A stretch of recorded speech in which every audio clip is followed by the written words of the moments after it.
BrickTales.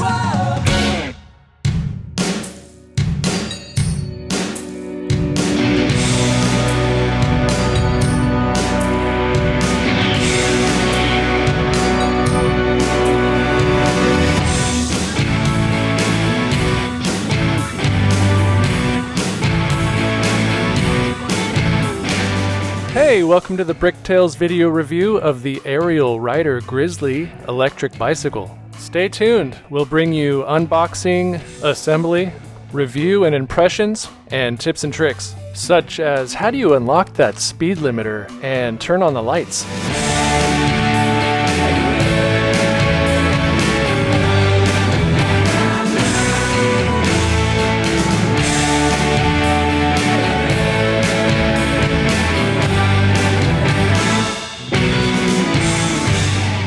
Here's how the box arrived. I'm an average Joe, not an influencer, so I didn't get mine until a few months after I paid for it. I helped the UPS guy get it out of his truck, and then I took it over to my bro's garage for assembly. He's the handy one. So the problem was, how do I get out of driving all the time? Not a fan. How do I be good to the environment, but not be sweaty at my destination?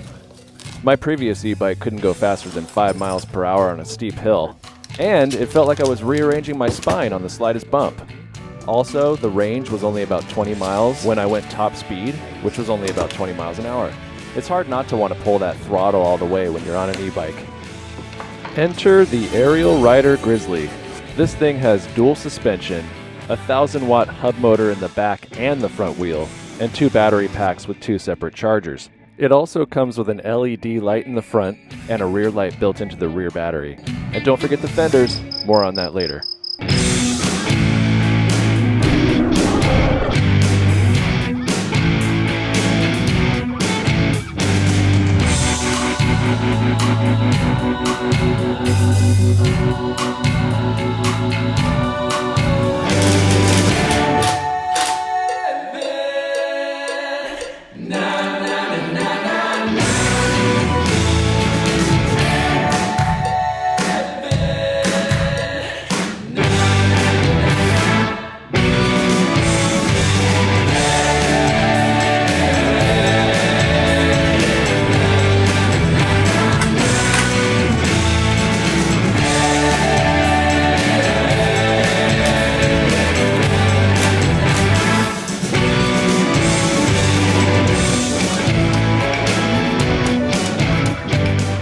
Naturally, the first thing I did was take it to the steepest hill I know. I rode the thing up the hill almost at its top speed. The only thing stopping me was fear. My old 750-watt single-motor e-bike could not even compare. So my problems are solved. I can fly up the steepest hills. The ride is smoother. I can take my son to school on the back with the included foot pegs. I can ride on wet ground protected by the fenders, and I don't use much electricity or fossil fuels. Oh, and the range is much farther than my old bike. Online reviews of this bike will tell you it goes up to 36 miles per hour. The first day, I was hitting top speeds of 33. Then it started to level out around 31. I'm not sure why. Some people have compared the speedometer on the Grizzly's screen and their own GPS and found that the Grizzly's is saying you're going about 2 miles per hour faster than the GPS. It's still plenty fast, and the peeling out that people are fond of doing is hard not to do. The front wheel wants to do that every time. I think this causes premature wear of the tire tread. I also removed the front fender because it was scraping on the tire when I was going too fast or taking a turn too sharply. I bought the $40 bag that was supposed to be made for the Grizzly. It doesn't stay upright. Not a fan.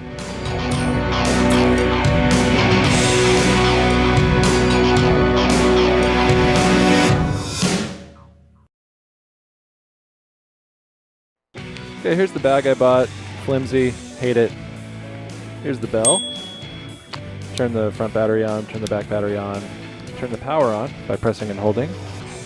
There's the screen showing you the speedometer. Press and hold the plus sign to turn on the light. And there's the light indicator on the screen. On and off. Here's the one motor, the other motor, and now both motors in the center. Here is the motors off and on. And right there you double tap the power button to get to the settings. And you can go down to ...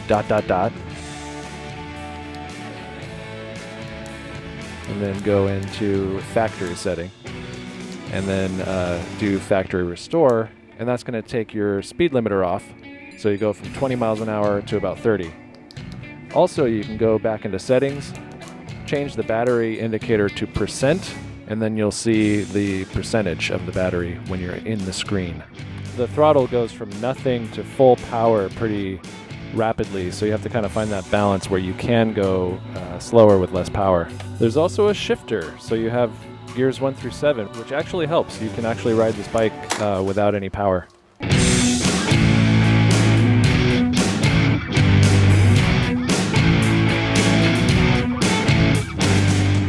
So I bought this bike because I wanted it to go faster than your average e-bike, but I didn't want it to feel like an electric motorcycle. I wanted it to feel like an e-bike. So this has pedals, you can ride it, it's a bicycle. If you want to go faster than 50 miles per hour, get yourself a Sur-Ron or an Onyx.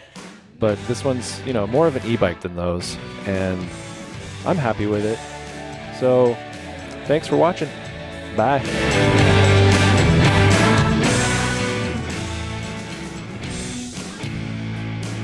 Okay, so here is the update video. Today is the 4-week mark from the incident. So I was riding in the bike lane on the Grizzly, going as fast as the Grizzly goes. I was going straight in the bike lane, and then a car turned left, came out of nowhere, just went right in front of me. So I slammed on my brakes to avoid hitting them, and couldn't stop in time, and the front wheel lost control. And I think that might be partly due to the tread being worn away too quickly. So I almost regained control and then lost it, and the bike started to go out from under me. Couldn't stop. I went over the handlebars. The handlebars ended up getting pushed all the way forward, and I went straight onto the pavement in the bike lane, landed on my hands. I guess my legs were kind of tangled up in the bike. I got road rash on my palms, my elbow, my knee, a couple of scratches on my feet, and my leg. The worst of it was I broke the radius, the head of the radius in my elbow.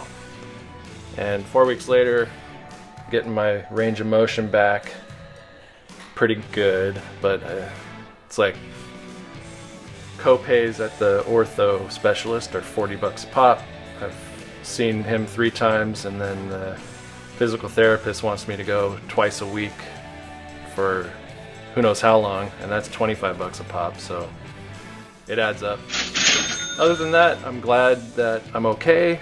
It's pretty, minor injury when you compare it with serious injury or death. I didn't hit my head this time. It's just kind of a word of warning to people who are dumb enough, like I was, to ride that bike as fast as it can in the bike lane.